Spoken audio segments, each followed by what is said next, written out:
welcome to Glitch Please, the show where we talk about video games and all the things that we love and hate about them. I'm Ashley. I'm Gus. I'm Ryan.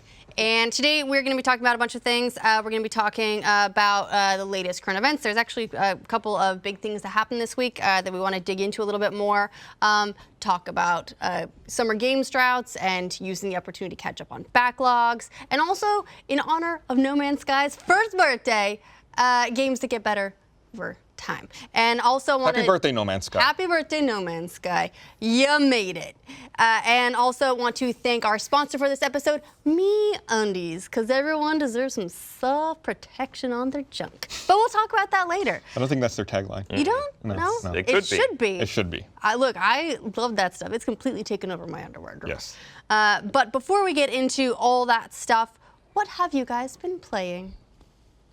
Okay, hold on. No. Can we get some? Like that answer. We need a shot glass. He's got. I wasn't going to bring it up. You asked me. You did ask. It's been. I did ask. That was the mistake. Yeah, that's all. All right. That's and it. Moving on from Gus. I mean, aside from that, it's become like the thing we don't want to talk about, like your grandmother's alcohol addiction or something. Tuesday I actually tested out on Adam's recommendation, Darkest Dungeon. What'd you think? It's very complicated. There's a lot of systems going on there, and the whole system being of stress, it makes it very challenging to navigate, especially when on your second week back, your ability to reduce stress in your characters is reduced by 20% by an affliction. So this is the game where you go into a dungeon and your characters suffer psychological stress, and you have to try to maintain them, calm them down in order to spend more time in the dungeon. So it's a side scroller, but it's kind of a top map selection. Okay, it's a little hard to explain. So you enter a dungeon, you get kind of like a top-down map of it, and you can pick from branching directions, and you walk down a side-scrolling path and will encounter loot or enemies, and then you have to fight them. And as you take damage and encounter things, your characters get progressively more stressed out, and as they get stressed out, they start to develop traits, very similar to, oh gosh, what's the other game that happens a lot? It's slipping my brain. I'll remember it in a minute. But yeah, so they'll get like positive and negative traits. Like maybe they'll be better about killing monsters, but they also are scared in the dark. And there are several things you can do to mitigate that, like have torches lit and things like that. And it's... Take a teddy bear. I played it on the easiest skill level, which is how it recommends you start to get used to it. And it's hard. Are these randomly generated dungeons, or is it I believe a so. bit of a roguelike where you're intended to just play it over and over and over, very, in shorter bursts to some degree, and it uses that generation to keep it fresh every time? I mean, there's different quests that you can go on, basically different quest areas, and as you do them, the quest areas level up. Your characters also level up, though I don't get the impression that you're meant to have your characters for very long. I mean, you can... You mean like XCOM don't necessarily get attached to specific characters? Just don't get attached. It's not... the trait system I was thinking of is actually... Do they have a cork? They do, actually. That's like the Plague Doctor mask. Ah. Yeah, it's an interesting combat system because it's all based on, see that line of 4 people, you assemble your party, and where they're positioned in the party depends on what skills they can use. So some of them have skills that are more useful if they're in the third position rather than in the first position. Supposedly your first position is supposed to take more of the damage. In my experience, it seemed like they really spread it out along the party pretty evenly. But yeah, and you'll have to manage that kind of thing. Like sometimes you'll get hit and your guy in your first position will get knocked back to like the second position, or sometimes a character will have like a hook, a Scorpion-esque kind of summoning move where he can throw a chain and hook and pull them to the front of the line. And then, there's stuns and all sorts of things that you can manage them. The trait system I was thinking of is from... XCOM? No, it's actually... I had it and then I lost it again. So close, right? It's an RTS. Legacy? It's, Are you talking about Rogue Legacy, Ryan? No. It's an RTS game that is... Name that game. The new segment on Glitch, please. medieval... Total War. The Total Nice War work. series. Well done. I got there. It was like I played a shitload of it. But you'd have generals and such that as they would fight, they would get like good things and bad things. Like they maybe good at killing bad guys or slaughtering other armies, and so they're better at raising morale, but also have syphilis, and so they just They tend to sacrifice themselves constantly. syphilis, like they spread diseases to ladies, and so don't get children I or thought something. you said. Yeah, it was- I thought you said selfless. I thought you said selfless also. No, no. But Yeah. yes, you're right. Syphilis does sound a little bit more directly. Total War impactful. didn't mess around. It was like, oh yeah, they're a great leader, but they will definitely kill people if they sex them. So I've actually been playing Minecraft, believe it or not. Really? What platform? PC. The family started up a realm, and so we actually went back. The last time I played Minecraft was several years ago, and it was a LAN server that we played on, and it was stored on my old laptop. And so since I've retired that laptop, that server has just sort of gone away. So we made a mission of actually hunting down that laptop, seeing if it would still work. It totally does.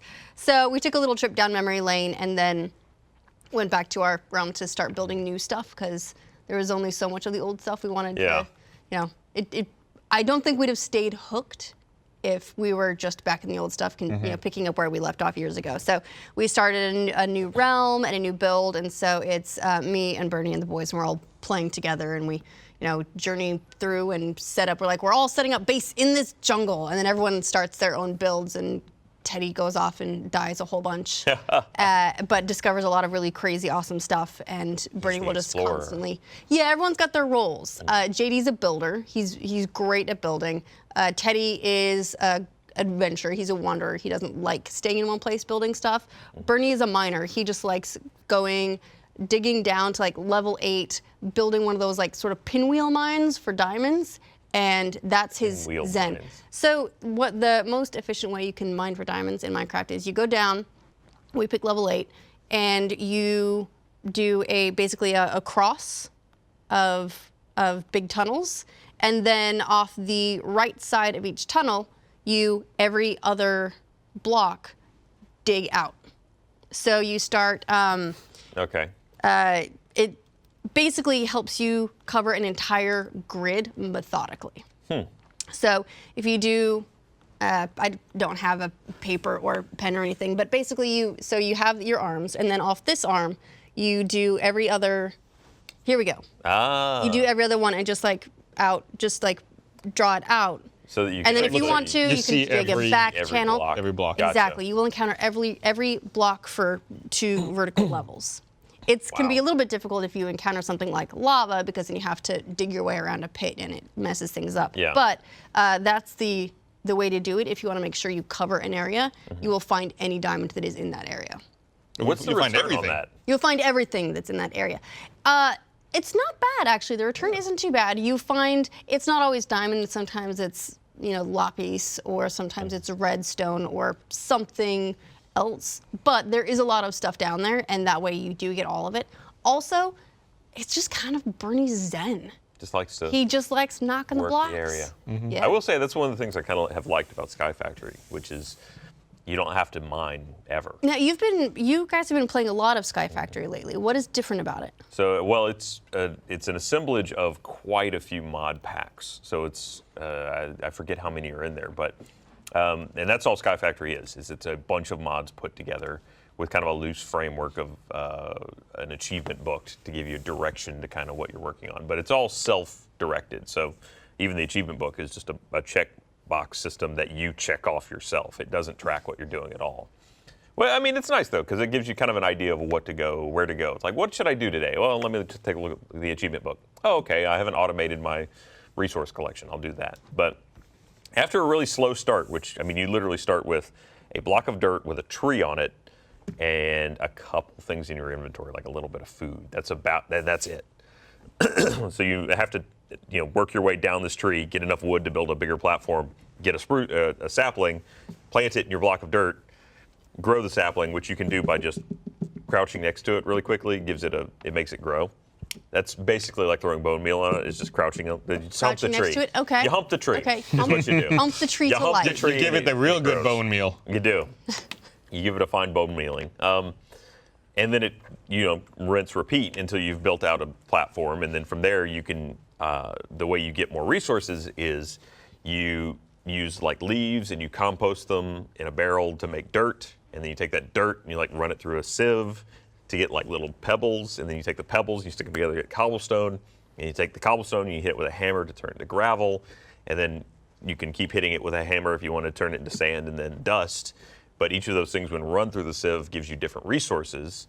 And so eventually that's how you start building up infrastructure. And you get to the point where it's all automated, where there's a box that makes cobblestone, puts it in a chest, take it out of the chest, put it into an automatic hammer, takes it out of the hammer, puts it into an automatic sieve, and then puts it into a chest. And so your entire resource production is just done completely autonomously. That sounds cool. Have You aren't kidding about how many mods it comprises. I was going to look and read them. Oh Yeah. God, yeah, we can't. You don't can't even even have time to read all to those go out. through all of that. It's That's a lot. everything from like really small, gameplay improvement mods to major overhauls like Ender IO and RF tools, and yeah, there's a bunch of them in there. Have you ever played Factorio? I have not. So it's a game. It's about automation, and it's nothing like Minecraft, but it is. You start out with these really basic things that you can do, and you can say you build a machine that will mine this ore, and then you can build this other machine that can smelt it, and then you can build a line between the two so that it will put it on there and it will go to the next stage and do it. So it's about gradually building up these incredibly complex automated systems. It's pretty cool. It's on Steam. Recommend checking it out. It goes on sale all the time. I've seen it a few times. I haven't actually picked it up yet, but yeah, it's that part of it. Excuse me. That part of it is very much like that. There are whole other directions you can go there. There's blood alchemy. There's mystical architecture. So this is Factorio, right yeah. here. So you can see how it can start out with something quite simple like a mine, and then you build up all these other systems. And if you don't know that system, then it looks like just super confusing maze. But if you built it and you know where everything is, then you can do a lot of really cool things with like building efficiency and creating all these new things. What's up? I was going to say, the turnoff to me about this game is that is ugly. Like You play Minecraft, Ryan. I know, but look at this. It reminds me of playing, like SimCity 2000 or something like kinda. that, like kind of from that era. I just mean like the incredibly industrialized. I'm not talking about the graphics of the game. You're I just just mean talking about you don't like the style. I don't like looking at a giant overproduced area of factory. Okay. Like that doesn't appeal to me as a human. The game is called Factorio. It is. I mean, that's delivering on, look, this pretty. Then let's fuck it up. Maybe that's part of the story. That's part of the message here. Look, nature's coming for it. It's like, this is awful. You've built a blight upon our land. Ryan, this is a story about industrialization. It's like I would just want to go. Avatar. I would want to go live out here in the woods. I would like to point out that in one of the Factoryless. clips you do see solar panels. I mean, it's nice that you can do that, but you have to cover up so much landmass with your solar panels that it really takes away from the beauty of it. But it's shading the land so it doesn't get so hot. Yeah, it's That's being not nice. It's good doing it a for good trees. favor. They need light. Not hot. I mean, that's global cooling, Gus. That's worse. That's an ice age. So following on last week, the other game that I've been playing, it was on my list anyway, but I prioritized it after Adam was talking about it, is Pyre. And so last week he was saying he really enjoys it. He really enjoys the match elements, but it's the first part is very visual novel-y. It is, by the way, I think of it as a mix. So the first 4 hours are they are definitely they switch between these sort of visual novel adventure game storytelling elements and then sports matches. That dog has a mustache. Look The at dog the has a horns mustache. on this guy. That's a lady, and that's That what happens lady. if you spend too much time in the wastelands. So the You get horny? yes. No, we need new jokes.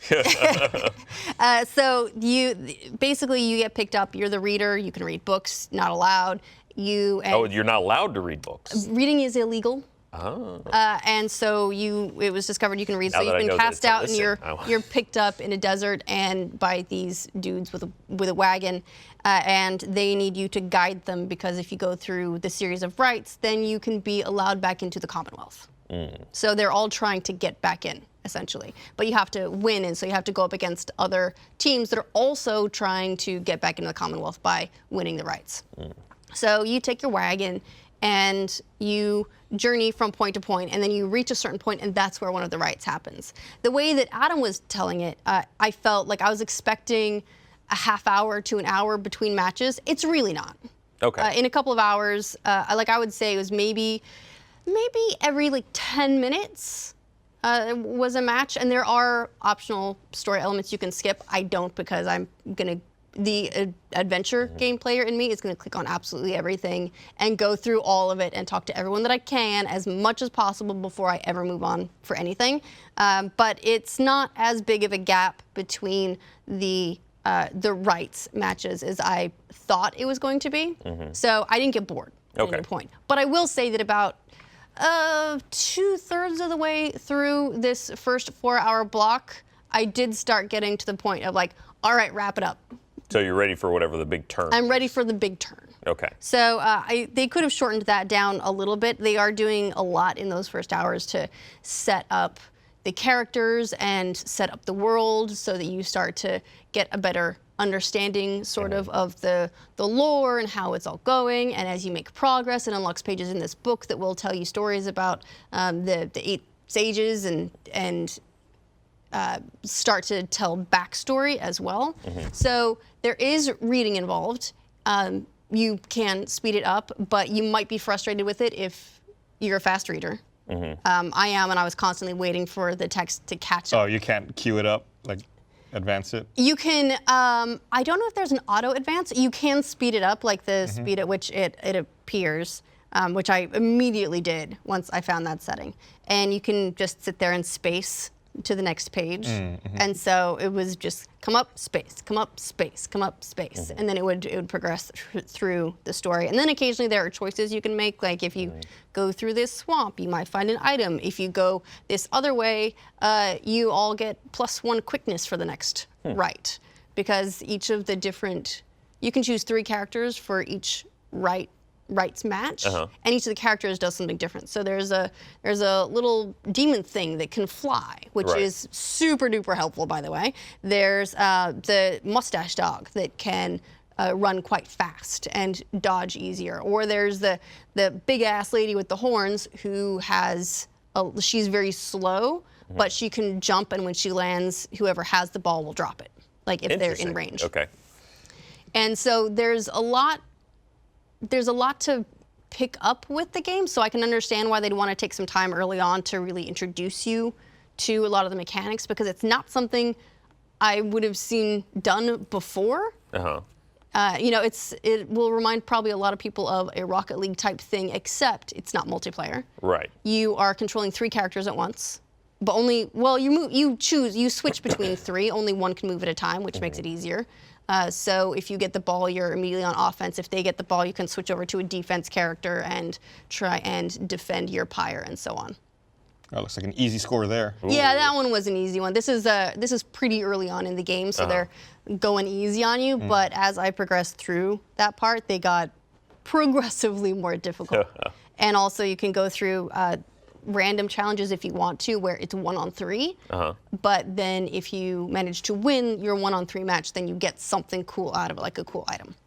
So I'm actually really enjoying it. Yeah, it seems like it's been very well reviewed so far. I've been looking them over while we've been talking here. Yeah. So People far, really dig it. it's the kind of game that it's difficult to summarize in a sentence. So it's gonna be difficult to sell people. But it's beautiful. It's by Supergiant, and I trust them.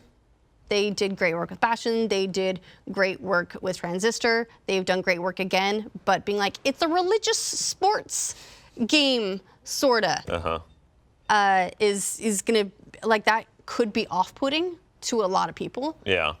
But it plays out really naturally. Yeah, I was looking here, I can't believe it's been 3 years since Transistor came out. Yeah, it doesn't feel like that, does it? Didn't we Yeah. give Transistor like that was like our indie game or like downloadable game of the year think award so, yeah. for the patch at some point? It's a great game. Yeah, Supergiant does. Pyre great looks work. good. So, yeah, pick that up if you get a chance. I think you'd like it. Get through the text. It's worth it. Okay. That's the main thing. So a lot of things happened this week. We should probably talk about the news. All right. News. Want to get into that? Yeah. News time.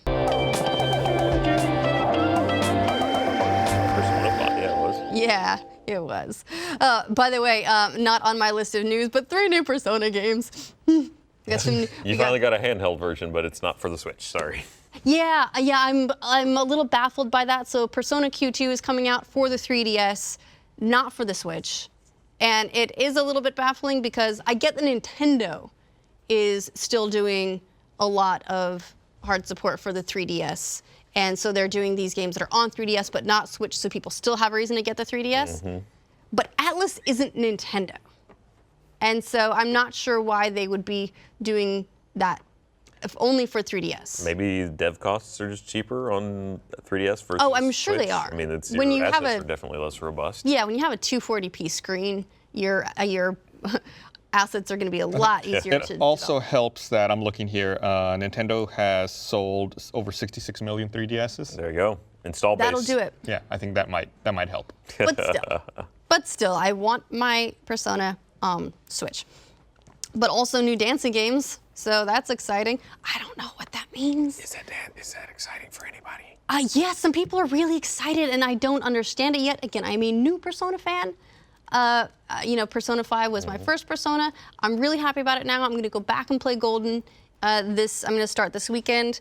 But the dancing games, I'm not quite sure about. I watched the trailer for Persona 5 Dancing Star Night, which is a title that makes no sense. Are we talking like ballroom dancing? What kind of dancing? The trailer for it just seemed like dancing. Okay. Like not dancing with anyone, just grooving. And So it's a DDR-esque game. I think it's a rhythm game. It is a rhythm game, but beyond that, the trailer didn't show a whole lot, so I'm still a little bit confused.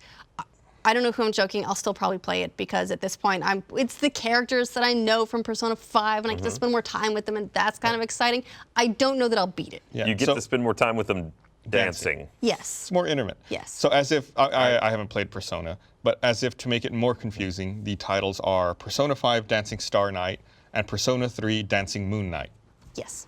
So you get to dance with the Persona 5 characters and the Persona 3 characters, Yes. depending on if you want Star or Moon. Yes, and there was already been a Persona 4 Dancing All Night, I believe. Yes. So this is something They that like dancing and they like night. They do. What platform? PS4 and Vita, I believe. Yes. Okay.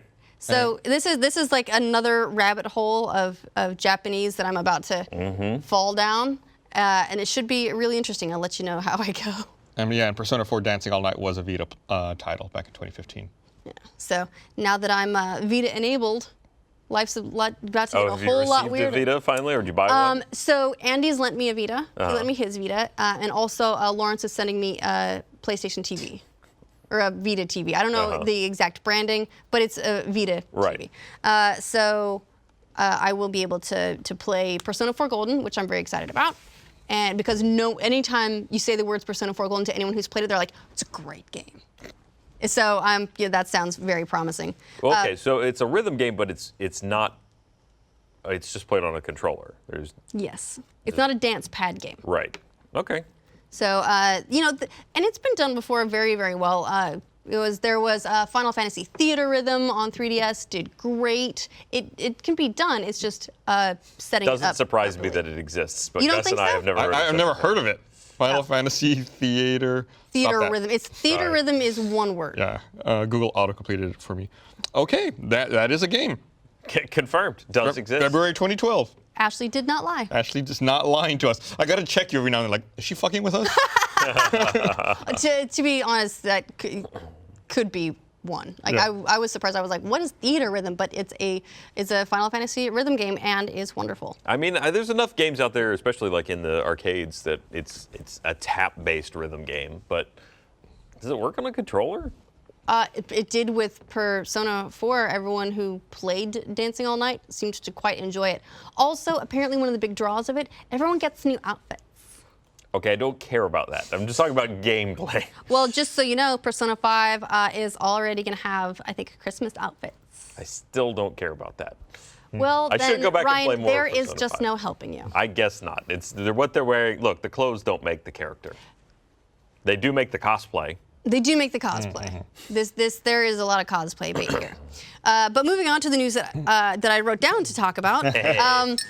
Gus Here's your chance. What? PUBG versus stream sniping. So this came up, was it last week? Yeah, this came up. real big. It was after we recorded Glitch Please for the week, but I think before Glitch Please actually came out. So this happened, I want to say Friday. Yeah, it was a case where Bluehole banned a player because they said, according to their logs, that player was repeatedly trying to join the lobby with someone who was streaming, and they contended that the And then intention they was to killed that stream guy. snipe. Right, since the person was streaming, they could see where they were. I don't know. I can kind of see both sides of that argument. Well, so the player said they weren't stream sniping. Bluehole said, we have data here showing you were server hopping repeatedly, and then you killed the guy. That looks a lot like stream sniping to us. Regardless of that, though, should stream sniping be a bannable offense?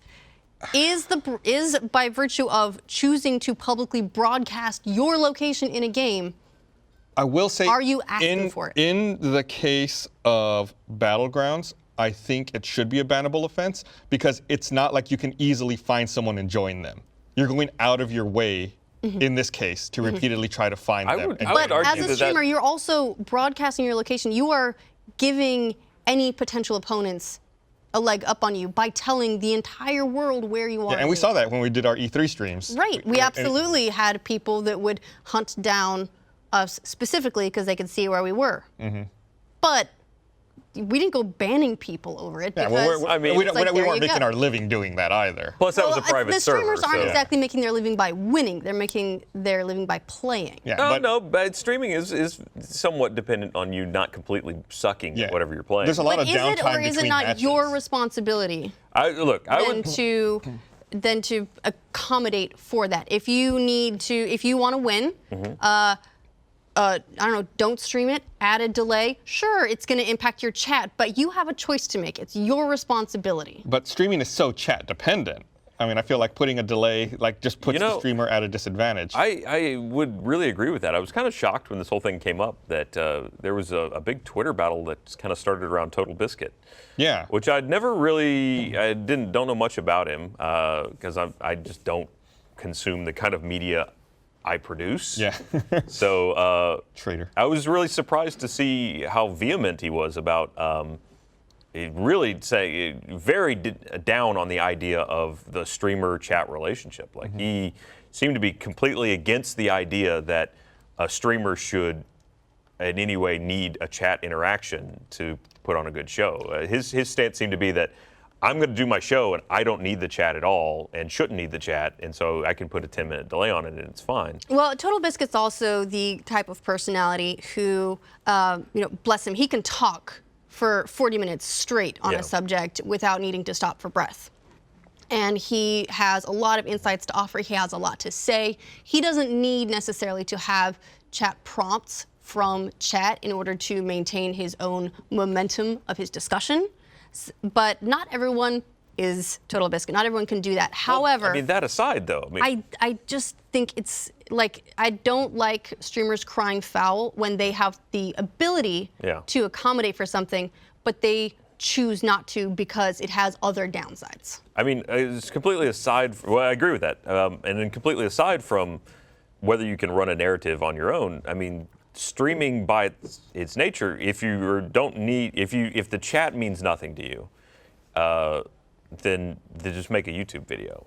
The streaming live aspect of it is that, and even if you're not interacting with them, if you're not looking to them for prompts, it seems just from my experience on streaming that them being an active live audience, and in some ways that doesn't mean you have to interact with them all the time, but them being a live audience and knowing that there's a connection between the streamer and the viewer, and that seems like a much more important part of being a streamer to me than just doing a show that you could record and just having them there. Anyway, well, in that case, don't play to win, or just acknowledge that you are giving up an advantage. And having played a lot of Battlegrounds, it's a lot of work if you wanted to get in a match with a specific person. Yeah, there is no easy way to do that unless that person has accepted an invite and you're partied up together. Yeah, I mean, that's just not something that I could, for all the work that they would have to go through to maybe get you once. Whatever, let them have it. Yeah, I mean, this isn't the first game where stream sniping has been an issue. It happened in Hearthstone because people could then see other people's cards. It happened with StarCraft 2, and Blizzard's response was, that's your responsibility. I agree. And that's not a bannable thing. If you want to stream something, if you want to give up that advantage, then you may do so. It's not our responsibility if people use it to their advantage. Yeah, I would agree. If you're putting that information out there, you are just, it's as if you're playing card games, especially. It's as if you just turn your hand around, and that's how you want to play. Right. And that's fine. I mean, you've made that choice. That's not what being a streamer is about. Right. So I don't like it being a bannable offense. Okay. So the big problem I have and that I see is with this game particularly is how long it takes. How long downtime is between matches. You know, if you die, you go back to lobby, find a new match. Got a minute to start up. Go, jump out, land, find all your shit, and it's like you get sniped. It's like there's a lot of downtime then. And I think from a streaming perspective, maybe that's not as entertaining. But although that downtime is the perfect time to talk to your chat. Yeah, but if they'll be upset if they're not watching you play a game. That being said, I think y'all are swaying my mind a little bit on this topic. What's the process? Like, if you wanted to get in a match with somebody that was streaming, so I can't imagine how you do that. All I can think is apparently there's a small number in like the bottom corner of the screen, and that indicates what server you're on. That's and so you to know. can't. How do you find the So you specific can't. server? You can't. You have to hop And then until you find it? until you end up in the server with the same As number. I'm thinking about it, it's like, okay, so if I know roughly when you're going to start a game, because you're saying, I can see you in the lobby. So then I try and find a game. And if I get into it and it's not the right one, then I exit and drop it. Yeah. But you could easily obscure the server number. If that's really what they're using, just obscure the server number. What I have seen. Put your camera over it. Well, what I have seen some streamers that I watch, what they Ben, do. can you check on that? Just fact check me really quick. If that's I remember reading that it was a number in the corner, but Battlegrounds is not a game that I typically play. What I've seen is once a couple of streamers I watch, once they die, they remove the game feed, and then they don't put it back up until they're jumping out of the plane or landing on the ground. Yeah, that way they that's another obscure good the way to whole do it, joining the lobby process. Like the only time you see them is when they're actually in the game, and with a game like Battlegrounds, you cannot jump into that server once it's started. Yeah. So I mean that might be or obscuring the server number might be the solutions to that. And even then, I mean, so let's say you get into the game with them. Your best bet at that point, I guess, is to watch on the stream for when they jump out, and then try and get a sense of where they're going. There's even on the best streams, though, there's still a delay, a few seconds. So a 4-second delay is a pretty hefty amount of time to still be in the plane, and then try and angle your way over to them. You could do that. You could do it, but once you're on the ground, it takes quite a bit of work to get to where somebody is, and then you're watching two things at once. It's a lot of work to do that. The server you're connected to shows on the bottom of the screen below your currently selected weapon. So in theory, one could watch what server a streamer connects to in the lobby, then keep joining lobbies until they're in the same one. I mean, it's very doable, but a lot of work to do. Yeah, there's ways. We found some solutions around this. So y'all have changed my mind. So this should not be a bannable offense. So you can all take those solutions. Streamers and should work to. It's a stupid ban. All right, If great. it bothers you, obscure it. I'm glad that we have come to an accord because we have some sad news. Uh-oh. BioWare Montreal, no more. It is being merged into Motive Studios, EA's studio in Montreal, the one that is working on the Battlefront 2 campaign. Although, since Battlefront 2 comes out pretty soon, I'm sure they're just wrapping that up and doing polished work, but also working on Jade Raymond's new IP for EA.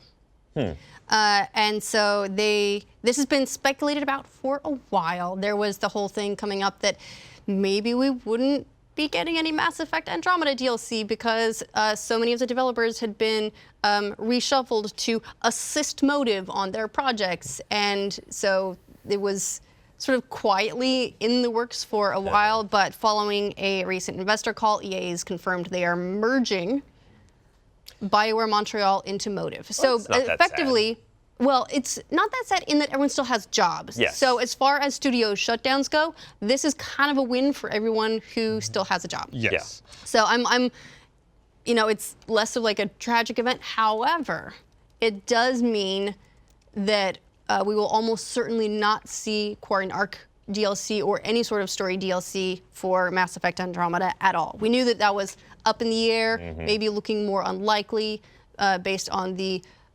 critical feedback from the game, but they also, in their investor call, said that Mass Effect made them money. I mean, story DLC has been kind of a slow death in the past few years. Witcher had some. Witcher had some awesome Witcher DLC. had some awesome DLC, but in fact, I almost hesitate. I know it's now all DLC, but those were expansions. Those were huge chunks of content. There was what, like, one was 10 hours, the other was 20 hours. It was a lot of additional gameplay they added in. I'm trying to think of another game that really delivered on story DLC after its launch, though, in recent memory. The only other one I can think of that's coming up, and it's not out yet, so I can't really pass judgment on it, is XCOM 2 War of the Chosen. That's fair. XCOM has had several, and it sounds like Zero Dawn. Oh yeah, Zero Dawn. But we still really don't know much about true. that. That's still. It does seem like there's story, though, because she talks to somebody. Yes. There's like a cutscene or something. Well, and we've also got, in fact, it comes out later this month, Uncharted Lost Legacy is adding an entirely new story. But that's not even really characters. DLC. It's a standalone. It is, but it's attached. Yeah, but you don't need the original game to run that. That's like how the distinction in my mind. Okay, so you're saying that, like, if it is, like, if you have to own the original game in order to play this game, That's then it has to be a DLC. DLC. Right. If you can go and buy it on its own, you don't need the original one. Then it's like a standalone. Do you remember when you bought an expansion for something and it came with the original game on the disc plus the expansion? Yeah, And like, so you were essentially buying the whole game StarCraft over was like again. that. I remember doing that Brood with War? Morrowind, I think. Yes. And that being said, I think I may have just contradicted myself. Oh no, I didn't. Okay, yeah, you do need XCOM 2 for War of the Chosen. I was like, uh-oh.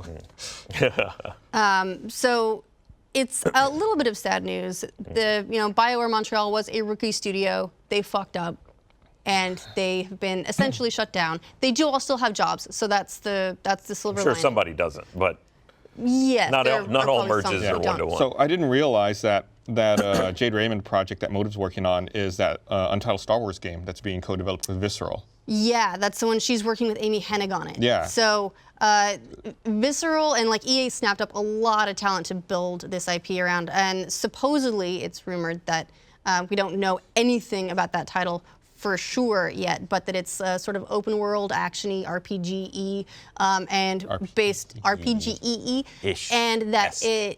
because Jade Raymond is on board, that it's going to have a lot of Assassin's Creed-like elements. Interesting. Has there ever been an IP where we didn't get more titles that were developed than Star Wars? Did I phrase that badly? No, I have I know no what idea you what mean. you Like, said. there's Yeah. so many Star Wars games. Like, That just didn't happen. Yeah. That got a long way into development And then just never were. like 1313. Uh-huh. Yeah, I don't know. The Star Wars license is a tricky one for sure. But I'm very curious to see what happens, and I'm also very curious to see what the BioWare Montreal developers do under new guidance. Because when he'd be like, hey guys, the Mass Effect Andromeda people are working on the new IP, does not inspire confidence. But it may also, you get the creative heads at the top, and everything comes down from there. I mean, say what you will about Andromeda. It was The gameplay was fun. It was an expansive game. Yeah, there's a lot that I did find to enjoy in Mass Effect Andromeda, but it was not a finished product that should have shipped out. I think that sounds like more of the issue is you can make a big game, and you can make a good game, and you can make a fast game, but you can't make all three. Yeah.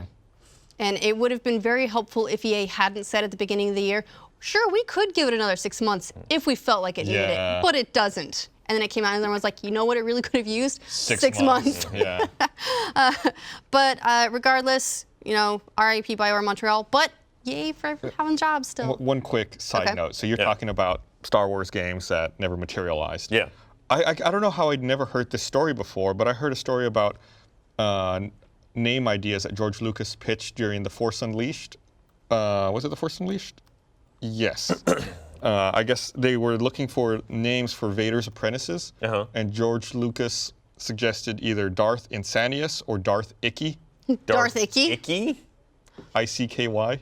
I-C-K-Y. Darth Icky. And, He just Oh, makes you feel real unclean. Oh no, Darth Icky's Here coming. comes Darth Icky. So yeah, they kind of I It guess sounds like some ignored sort of that. weird like chibi Sith. I hate to say it, but with George Lucas, every now and again you'll sit down or watch an interview with him and go like, "Ooh, he just kind of got lucky, maybe."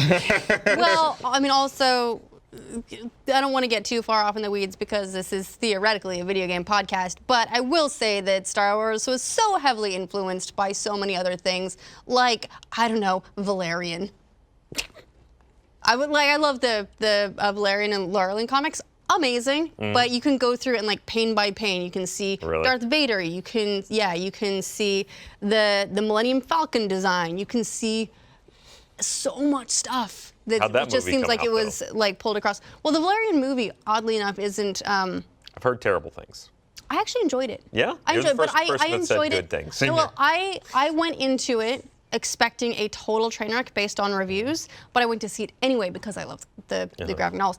And what everyone says is true about the characters. The two lead characters are the most boring milquetoast thing about the entire movie. Unlikable, I hear. Yes. Whereas like all the characters around them are so much more interesting and compelling, and I would have just rather spent more time with those guys. But the world they travel through is really spectacular. It looked pretty. Yeah. It looks gorgeous. The world's super interesting, really, really cool. It's just that they got leads with negative charisma, and I don't know how they did it. Huh. But aside from the fact you have to spend 2 hours with those guys, sulking. So here we go. Here's a picture. Here's like picture-by-picture comparisons. There's the Millennium Falcon. Here's Princess Leia in her sweet-ass bikini. There's Carbonite. There's Darth Vader without his helmet. There's Darth Vader with his helmet. It's like there are so many things that are straight-up rips.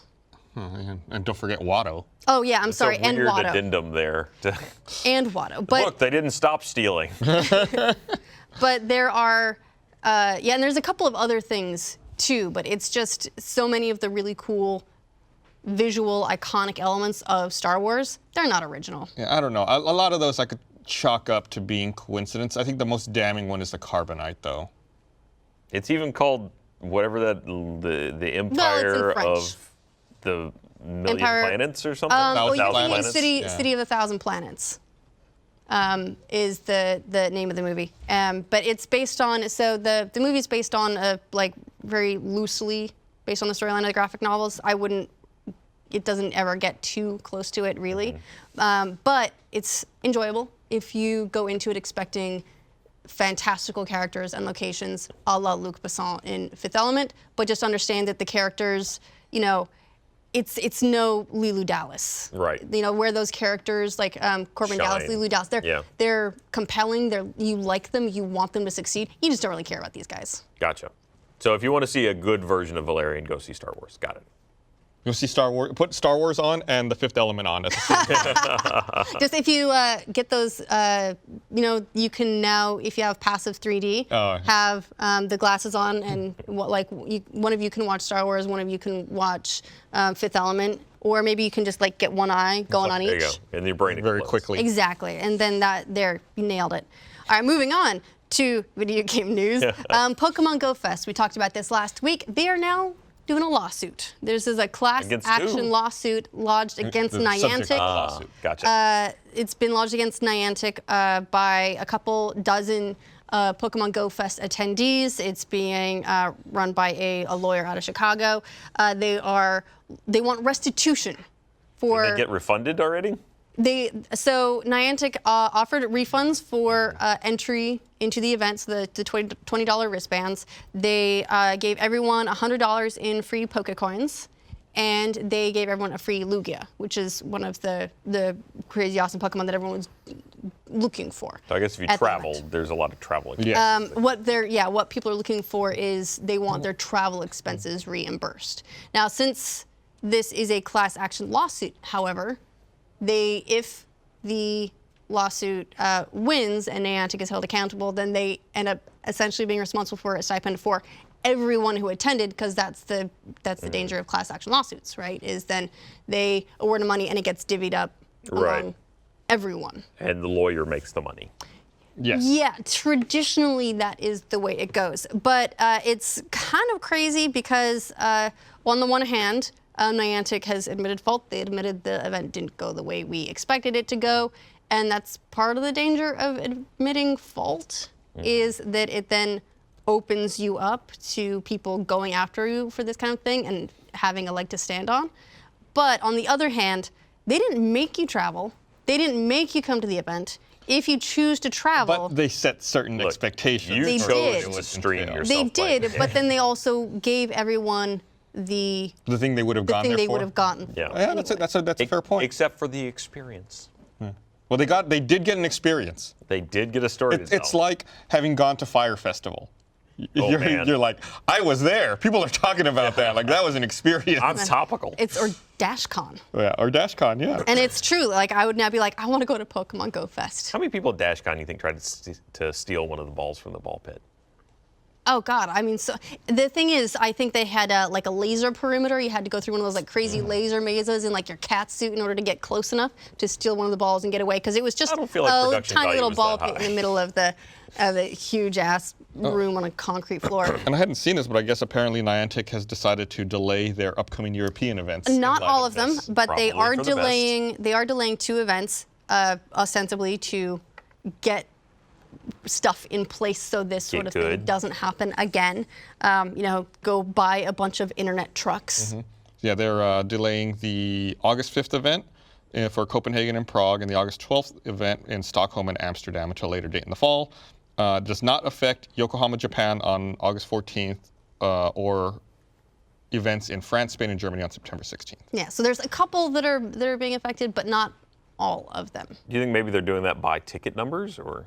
I think they may also be doing it just by lead time, because if it's like, oh, September, we can get it fixed by then. But August is like August. We're talking a couple days here that may be difficult for them to set a new infrastructure in place for these events that are just about to They happen. didn't delay Japan in August. Yeah. Japan's got their shit on lockdown. Japan's going to be apparently. fine. I'm sure Japan's ready. Yeah.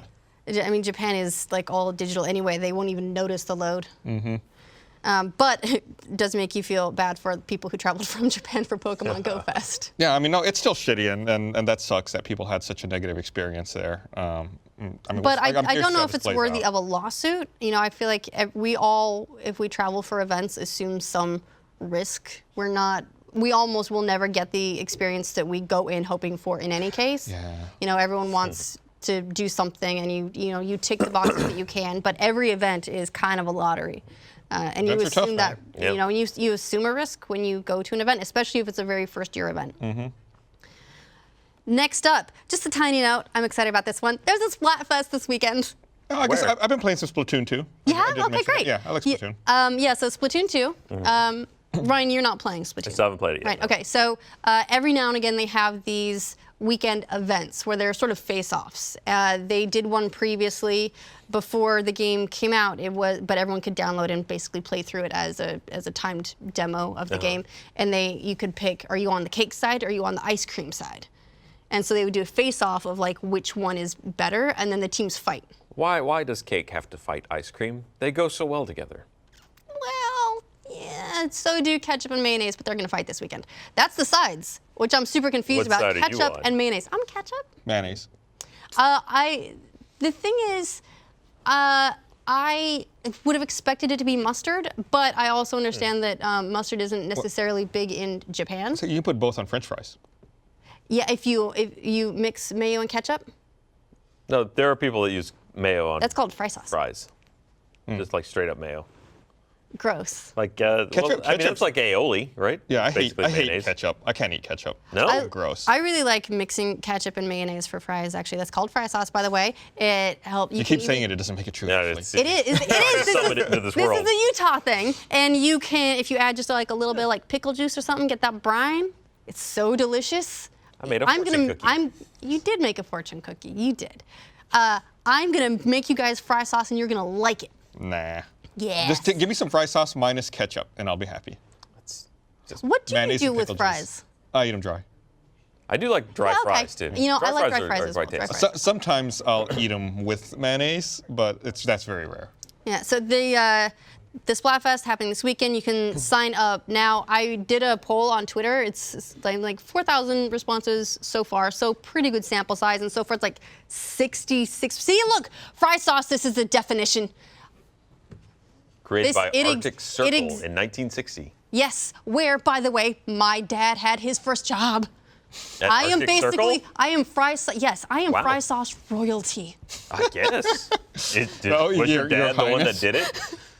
I think it was a cashier, but yes, my dad made fry sauce. So I'm pretty excited about that. So far, ketchup winning by 66%. Team Mayo, get on it. All right, it's true. Pearl needs help. I feel like Pearl keeps getting boned in which side of And the people don't of like the her. war I she like keeps getting. Pearl. Well, everyone's just like total boners for Marina. Yeah, Marina's pretty awesome. And she's side ketchup. All right. But I did like Pearl's analogy that ketchup is basically just salty jam. Yeah. Because it's All right. true. It is a tomato, yeah, okay. But also mayo, in any sort of quantity anyway. But just wanted to let everyone know it's a Splatfest. If you haven't played Splatoon 2, this is a good time to try it. It's just a stupid fun event for the weekend. Also, I finally managed to play Salmon Run online. I still haven't I hear been they've able made to do it that. 24-hour or 12-hour blocks. Yeah, I think they're doing 12-hour blocks, but it's still not available all the time, which sucks because it's actually super fun. And I was worried about playing it with randoms because it seems like the kind of mode in which communication is pretty important. And God knows, no one's using voice chat. So I was worried about it, but it actually played just fine with randoms, and I had a lovely time. Nice. The tutorial for it is super long, though. It basically walks you through how to kill every boss. That seems like important information, but It does, but as opposed to just throwing you in and letting Yeah. you trial and error it Don't Fortnite and it. learn your way. No, it just tells you. It's like, this one has a train. The guy's at the end of the train, so shoot him. This guy you're going to want to knock down and then shoot from behind. This guy's got a bubble you want to shoot off. And so it takes you through each one, which I think is a little overboard. But once you get into it, really great. Splatoon 2 is not a game that minds wasting your time. It does not Oh, is that mind true? wasting your time. Like every time Every time you you- go to log in, for example, it pulls up Pearl and Marina's show where they'll take you through all of the maps that are being played, even though no one cares. Who fucking cares? I don't need them to tell me that every time I start the game. I'm just going to join into a room, and you know what? Put me in whatever map you want. It's not That like I sounds have a not huge good. choice anyway. Yeah. It's a little bit tedious, but That's a holdover from the original Splatoon as well. But regardless, I'm still playing it every it's fun. day. I just need a couple minutes at a time, hop in a match, having a great time. I was really proud of how well I've been doing lately, and then I realized that it's because once you hit 10, you can enter ranked matches, and so all of the good players, They moved they've on. moved on to ranked Uh-huh. matches or league play, and I'm sitting there in the normal one being like, oh. All right, maybe I'm not good, but I'm, I will be a big fish in a little pond. How about that? I'll do that too. All right, like a salmon. we are There's a river though. in the middle of summer. There's a pond at the top. All right, that might be. It is, we're sort of in the end of a little bit of a summer lull. A lot more games are about to come out. But there's a lot about summer we like. Like, you know what else is nice about summer? The heat, because you can sit around in your underwear. Oh. And that's why look at I'd that. like to thank MeUndies for sponsoring this episode of Glitch Please. They are going to help you look fantastic while you're sitting around in your underwear, playing video games, beating the heat, because MeUndies is made from fabric that's 3 times softer than cotton. It's micromodal. You got MeUndies? I do. You love them? Yeah. Super comfy? Yeah. I'm wearing some right now. I'm wearing some. Yeah? I'm wearing some right now. too. What's up? maroon ones on right now. They really have my underwear drawer now. I've got all my old boring ass underwear, and I'm like, I think it's pandas today, and I have a wonderful time. August is actually National Underwear Month, by the way, and to celebrate, MeUndies is making it easier than ever to try the world's most comfortable underwear by giving you a risk-free guarantee. All National Underwear Month long, if you don't love your MeUndies, they're free. MeUndies are made from lensing micromodal. It's sustainably sourced. It's natural soft fabric, and it's all natural, breathable, eco-friendly fabric. It's extruded from Austrian beech trees, and it inhibits odor, so you won't even stink. No stinky undies, just soft, cool, cozy MeUndies. MeUndies are the ultimate feel-good undies for when you want to feel naked, but not actually be naked. And for the ladies, MeUndies features soft black seams that minimize slippage without sacrificing style. And they're super comfy in every cut. Bikini, thong, boy short, cheeky reef. Personal favorite, the bikini, highly recommend. And all National Underwear Month long, you can feel them for yourself risk-free. It's simple. If you don't love your MeUndies, they're free. Trust me, they don't want them back. Now until August 31st, you can get 20% off your first pair plus free shipping at MeUndies.com/glitch. That's MeUndies.com/glitch. Come on, it's like free underwear. Why wouldn't you? Now let's talk about summer lulls. Lol.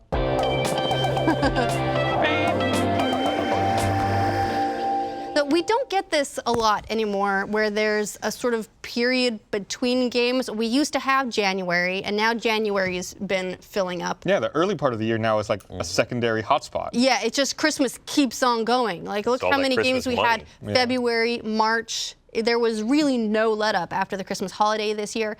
The last few weeks have been a little bit lighter on game releases. Splatoon 2 came out on the 21st, but in the last week, we had Danganronpa, another episode, Ultra Despair Girls, Miitopia, Hey Pikmin, the Long Dark came out, and Tacoma just hit as well. Yes. So we're starting to get a couple more of those releases, but basically up until Tacoma, it was. Oh, and the Long Dark has been available, just exiting Now early they access. have like Congratulations. story though. Yeah. Yeah. It was the last time I checked in with Long Dark. It was just a survival game. Yeah, but honestly, huge props to them for exiting early access. That is. Dream Oh, Daddy. Dream Daddy was. Yeah, what day did Dream Daddy actually end up coming out? Because I know it was intended to come out like earlier, and then it had the whole delay. Last Wednesday or the Wednesday before? It was the one before. Yeah. Well, we've been having a lot of fun streaming Dream Daddy. It's weird that all of the summer would not be a hotter spot for that sort of thing. Because do you think the younger kids are out of school, they're at home looking to do something. Bored, they want to burn the world. Maybe they got a summer job, they may even have some money. Well, they may be catching up on the ones that they missed earlier in the spring. That's actually what I've been doing. So that's, like I finally finished Persona. I went back to Minecraft, although I can't beat that. I'm going on vacation this weekend, and so I'm taking Zelda because I specifically stopped playing Zelda so I can play it on planes. Nice. Yeah, but I'm also going to take Persona 4 Golden on Vita to start playing. But my backlog, because we have had so many fantastic games this year, is still huge. I haven't finished Horizon Zero Dawn, and so that's my backlog. That's a shame. I know. That's a mark of shame. You should finish that immediately. You got till fall for the DLC, but still. Right. Go So, but in a way, these lulls, because they are becoming fewer and further between, a bit of a blessing, really, because you do get to clear a backlog. Have you been clearing out any backlog stuff? No. Do you keep a backlog even? Like, do you make note of games that you haven't finished that you want to go back to, Yeah. or when you put it down, do you walk away forever? I have a real problem going back to them. Like, I've never beaten The Witcher 3. And that's a game that I want to play, but usually the games that I end up putting down and never making it back to are the ones where I know it's a huge commitment. Like, you don't just blow through The Witcher 3 in a weekend. You're going to have to play for a while, and there's a lot going on. The last time I was playing it, I got a pretty good ways into it, but admittedly, at the time, what kind of drove me away from it was there were several quests that, if you're an explorer, I kept breaking quests. Where I would, Well, you should stop. well, you go look and they're like, oh, look, there's a chest over there. And open the chest, it's like, oh, that was the end point of a quest that started. And now I can't get rid of the quest. It's just there forever on my quest list. And I hate having things on my quest list that I can't get rid of. I feel that. It drives me crazy. And that partially kind of drove me away. And then also, I was stepping away to play something else, and it's a game that's hard to jump back into just because there's so much going on. Yeah, that's tough. So there are games out there that I want to go back and do. I haven't beaten the last Assassin's Creed yet, and that was a very enjoyable game. I just need to go do it. There's a bunch of things out there that I just need to go do, and it's hard to get back into it. One of the challenges, too, of going back to a game that you already have progress in is if it's been a while and the game now expects you to know things. Yeah. It expects you to know mechanics and to have your traversal down so you can do like your jump and tuck and roll, of course, because you remember exactly what that is, because theoretically, if you've been playing it all in a row, it's built up to that by teaching you all the steps in between. You go back to it, having forgotten it, or say you've been playing on the Switch instead and now your button memory is all messed up, and you go in, you don't remember anything, you're flailing around like a fucking idiot, and it can be really frustrating to go back. I'm kind of scared of that for when I go back to Horizon Zero Dawn for DLC, or when I go for like a hard mode run through.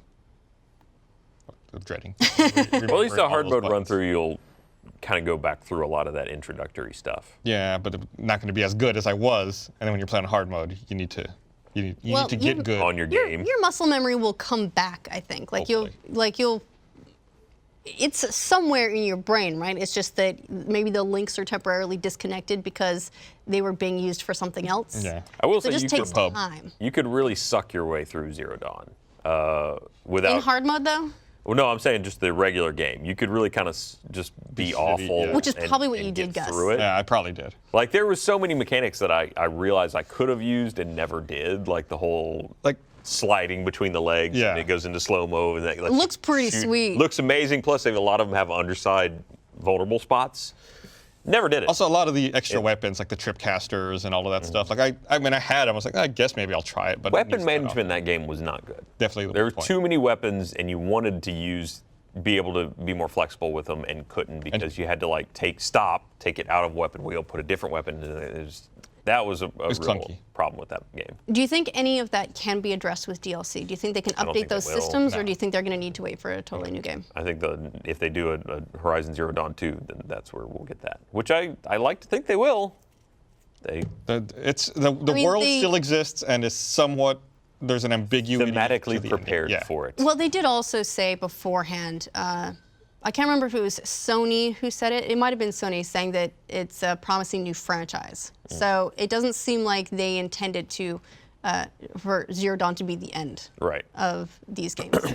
And have you been playing anything catching up, Gus? No, I haven't, but I've been doing something dangerous. What have you been doing? I've been started looking at early access games. Oh boy. And I was like, oh my God, like I can't commit myself to buying it. Like there's some that I'm looking at that I'm like, ooh, that looks really good. But like that just launched. There's no way I'm gonna get into that right now.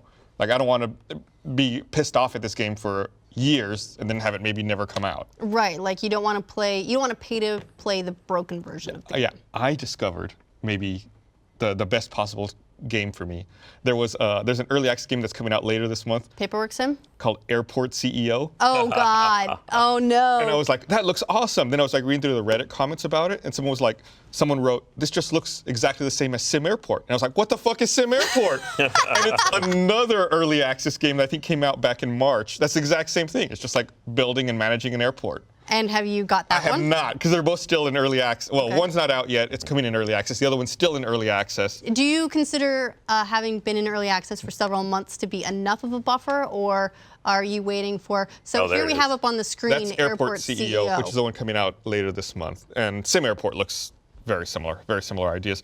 I would like to see a roadmap. I'd like to know that there's an end in sight. Then maybe I'd be willing to give it a shot. And as you can tell, it looks a lot like Prison Architect. Yeah, it's becoming, I think people are getting a lot more gun shy because while there are a lot of successes, again, Long Dark just left early access. It's now a fully launched game. Actually, Ark Survival Evolved is just about to leave early access as well. So there are games that do it and do it very well. Yeah. There have been so many issues with early access games and also crowdfunding games recently that a lot of people don't necessarily dare dive in until something is Yeah. finished and ready to go. Yeah, and I also was not familiar with these devs, either of them. So I was like, I'm gonna have a wait and see approach until we get a little I guess further it along. also depends on what they're pricing it at. Is it like Sim Airport is at $19.99. Okay. But that's not the one we saw. We saw Airport CEO, which is not priced currently because they're not for sale yet. But Gotcha. you know, early access typically is in that range until they double it. Yeah. But do you have a backlog philosophy? Do you ever set goals or like a list of like, Yeah, here's I my mean- list of shame? Yeah, I have plenty of games that I need to get back to, but invariably I just have trouble going back and picking them up. Yeah. You know, like Battlefield 1 was a big one for me. What, like story mode? Yeah, I started playing it, and then my Xbox ate my saves somehow, And I was like, I don't want to restart that game. And it's just like, anytime I see it, I'm like, well, I really should go and play it, but now I get mad when I see it. You should get mad. Xbox saves everything to the cloud now. Yeah. Nothing should ever be getting eaten. I gotta eat.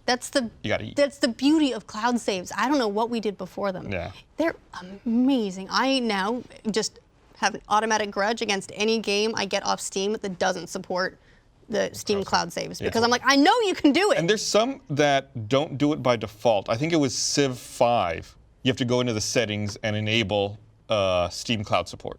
I think originally XCOM didn't. You are correct. And there are some games that I understand, like Undertale, I don't believe does. But that's also because of its meta memory or whatever that theoretically, if you just had everything saved on the cloud and that's all it had to reference, you could delete your games and it couldn't remember everything, even though. And that's one of the charms of Undertale. This is actually a good opportunity just from the early access thing to bounce into our next topic of discussion, which is games that get better over time. Yes? Yeah. Yes.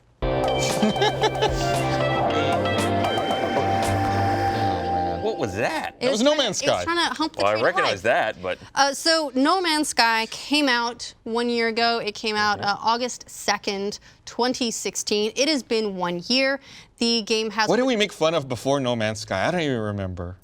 Oh, there were always things to make there's always something. You know, before that, we could make fun of Diablo's stupid error. Before that, we could make... Like, there are a lot of games that have had rough launches, but the developers for No Man's Sky have put out several updates in the time between now and then. They put out the Pathfinder update. They've got their ARG going right now for their next update. They've added so they added the base building. They added the more like planetary traversal and all that sort of cool stuff. So they have improved the game and are taking steps towards kind of making it the game that everyone hoped it could be. Still not multiplayer. Don't think it ever will be. But it is a game that has spent the time and improved. And it's not actually the only one. There are a lot of games that come out and they have kind of rough launches and then they fix that stuff and go on to become great successes. When I think of Diablo 3, I don't think of the rough launch. Yeah. I think of the fun I had with it after they fixed it, but I also wasn't there for the launch. Because of all that, I held off. And if I had experienced launch, I don't know if I would have gone back. You know, the launch was rough. I played it at launch, and I mean, I didn't mind it. I had a fine time. And Diablo 3 is one of those games that I've still consistently played quite a bit since then. It's just a fun game to pick up, and it's straightforward enough that I can get by until I remember how to play it properly. It's very easy to pick back up. You know, but so is that. Also, since I've been playing a lot of Minecraft, I was thinking about how far that's come. I ran across some killer bunnies, which was very exciting. And you know, they've added horses, and they've added, there's so many new elements now. I mean, Minecraft was basically early access before early access was a thing. They was. Just never stopped. Because they had their own launcher. It was years and years and years where they were like adding new stuff and building new stuff, and like you said, they haven't stopped. I don't know. I'd be like, it's also a weird model in that when you have a constantly evolving game like that, it'd be really difficult to ever do a Minecraft 2 because the game that we have now is so different than the game that launched. Yeah. So instead, what they do is they just offer it on new platforms. Yeah, Minecraft is just exists, and we've made jokes about this. Minecraft just exists as a service. It's like you have Minecraft, and it's on all of your Oh no!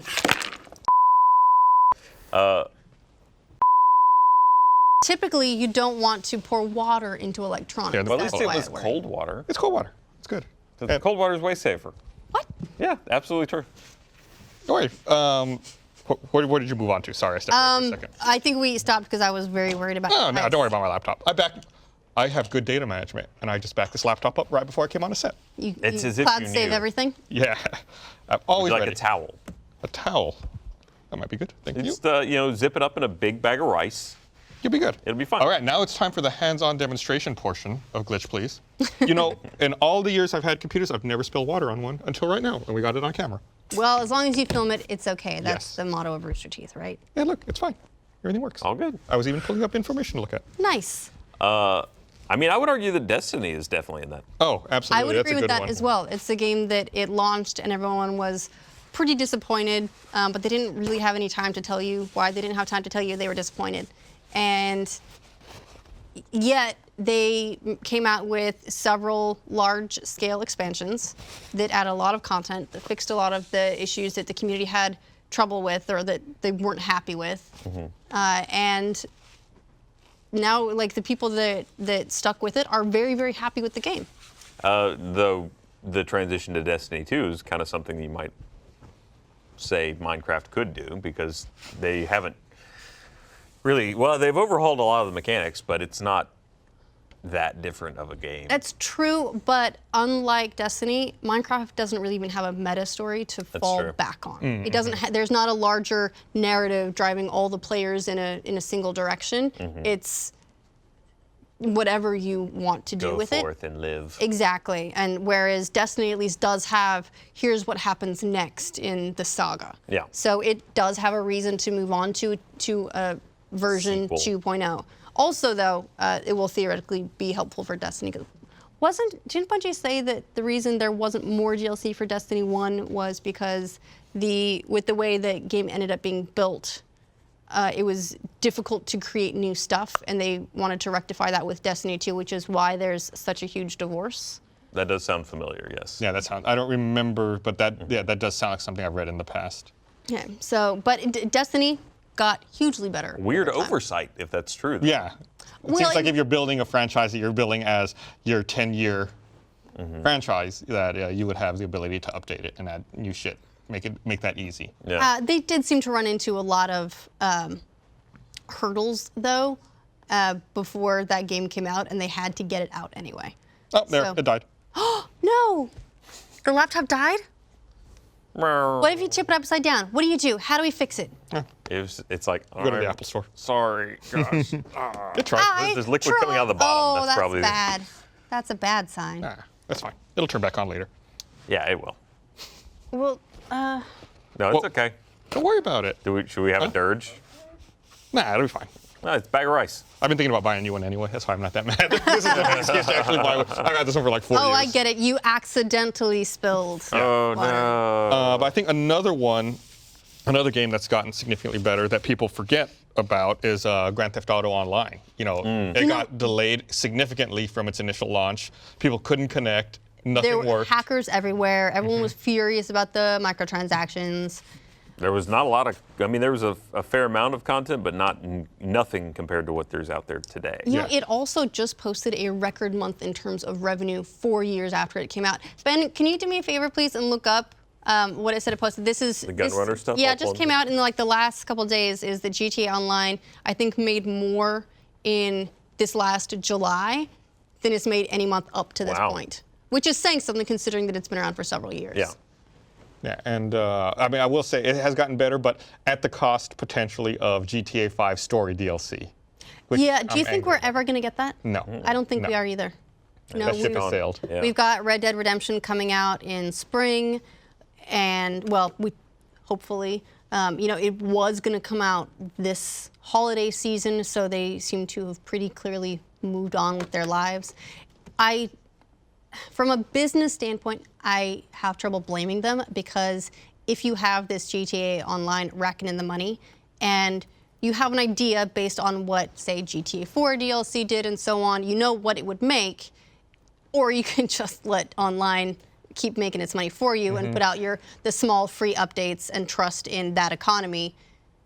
That's what you're going to do. Absolutely. Yeah and no. Like, I agree from a purely monetary standpoint, what they're doing is probably the best way to go. But at the same time, you got to think, what's it worth in terms of goodwill with your audience? If you make a Are you good telling me DLC. that you're not going to buy GTA 6? They're gonna, but we're not talking about them not making money. They made $1 billion on this game before they released the multiplayer.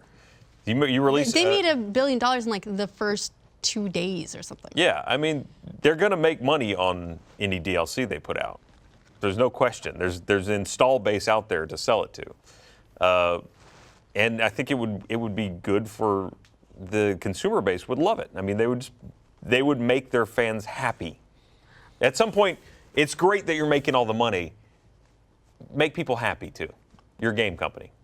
When do they pivot and make GTA Online like Minecraft, where it's a service that's separate from the whole entity of the single-player game itself, and you just buy it and live in that ecosystem. I thought that was kind of the one of the intentions that they had, is that GTA Online will live beyond GTA 5. They haven't said exactly how. You know, if GTA 6 is in a different landmass, I don't know how that's going to fit into online, but they have said that GTA Online won't live and die with GTA 5. Interesting. I think the idea is for it to keep on keeping on in some way. So we'll see what that way ends up being. We have a pretty long way ahead of us. It's going to be years and years before we get another GTA anyway, during which GTA Online will continue to rake in the cash. I would love to see some standalone story DLC. They did such amazing work with GTA 4. You know, like between Ballad of Gay Tony, even like Lost and Damned. Although Ballad of Gay Tony, I think, is the best. The real winner. Yeah, you know, and they showed that they were able to tell these like new, unique, awesome stories in this setting, and it was, you know, those were, you know, in a lot of ways, arguably, I kind of liked Ballad of Gay Tony better than GTA 4. Yeah. So, I think a lot of people are in that boat. so I would be very curious to see what they would do with 5, but I don't know. I don't think we're gonna get it. No. So I can't find July's, but the company did just adjust their expected revenue to between 1.65 billion and 1.75 billion compared to the 1.42 to 1.52. That's a lot of dollars. That's a lot It's of a money. lot of dollars for something that, like they, you know, they put out some new cars, they put out some new guns, they put out some new clothes, none of which is going to be taxing their development resources too heavily. Well, You know, they do have to have people working on it. They do have to, because it is a persistent sort of world and it's an online game, they do have to have an entire support staff dedicated to it.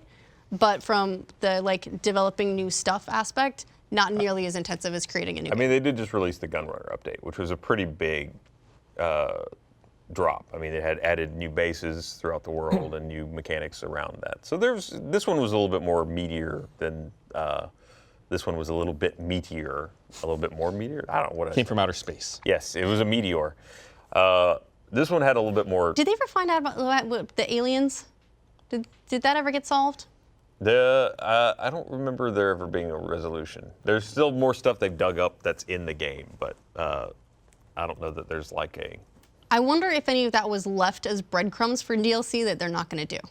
It could be. Oh, Or that's the- an interesting idea. Or that they may end up now folding into online in some way because they're not going to maybe do the crazy alien invasion DLC for GTA 5 or whatever it is that they had. Because they put them there intentionally. They mean something. It's just whether or not those somethings got sort of Abandoned. written off. Yes. Yeah. Some people activated some kind of alien mission early back on July 1st, and they found out how to legitimately do it, saying that you had to complete 600 gun running missions before you had a chance to play some new alien encounter. 600 gun runners. That's a lot of gun running missions. That is a lot of gun running missions. Especially because it takes a while to just do one. Yeah, but you know the people that play online, like the hardcore people that are still playing GTA Online, are the people who only play GTA Online for the most part, and so they're like 600. Yeah, I can knock that out I got some time this weekend. between the Splatfest. Yeah.